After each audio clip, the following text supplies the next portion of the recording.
Here our problem says, for each sequence determine whether it appears to be geometric. If it does, find the common ratio. So we need to remember that our formula for determining whether a sequence is geometric or not, we would divide our second term by our first term.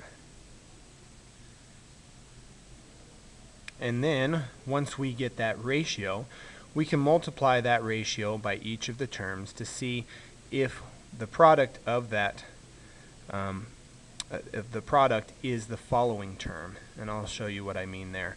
So let's go ahead and plug in the pattern here into our formula. So our second term is here, and our first term is here. So we will go ahead and put our 5 on top and our 25 on bottom. And this can simplify down. 5 divided by 25 divides down to 1/5. So it is saying that our common ratio, if it's a geometric sequence, is going to equal 1/5. So we can check to see if it works by simply multiplying each term by the common ratio that we found and see if it equals the second term. So 25 multiplied by 1/5, 25 times 1 is 25, divided by 5 is equal to 5, which indeed is our second term.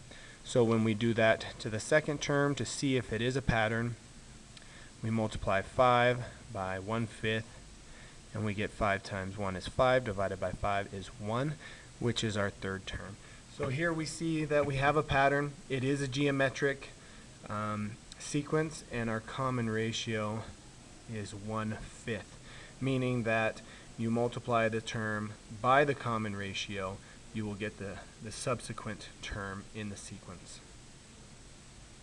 Going down to the next one, we can do the same. Plug in our second term and our first term into our formula. Second term would be 20, the first term would be 16, and this would simplify down. Both have a common factor of 4. It would simplify down to 5/4. So if this is a geometric sequence, the common ratio would be 5/4.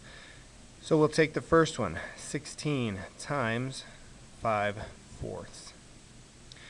And we see that these two, top and bottom, have 4 in common, so those can cancel, leaving us with 4, because 16 is 4 times 4. One of the 4's cancels with the bottom 4, leaving us with a second one. 4 times 5 is going to equal 20, which is our second term. And then we need to continue on to make sure it is a pattern. Times 5 over 4. These have a common factor of 4. If you divide out the 4's, you're left with 5. 5 times 5 is equal to 25, which is not the next term in the sequence. So here we see that it is not geometric. We'd mark not geometric, and we wouldn't need to worry about the common ratio because it's not geometric. So on the first one, I guess we would mark geometric with our common ratio. And finally, for the last one, we would do the same pattern. This is our second term, first term. Put the second term in on top, first term on bottom. This gives us a -5 if it is geometric.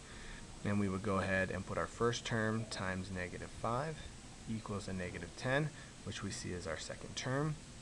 And then the second term, -10 times a -5, negative and a negative is a positive, 50, which is the third term. So we have a pattern, it is geometric, and our common ratio is -5.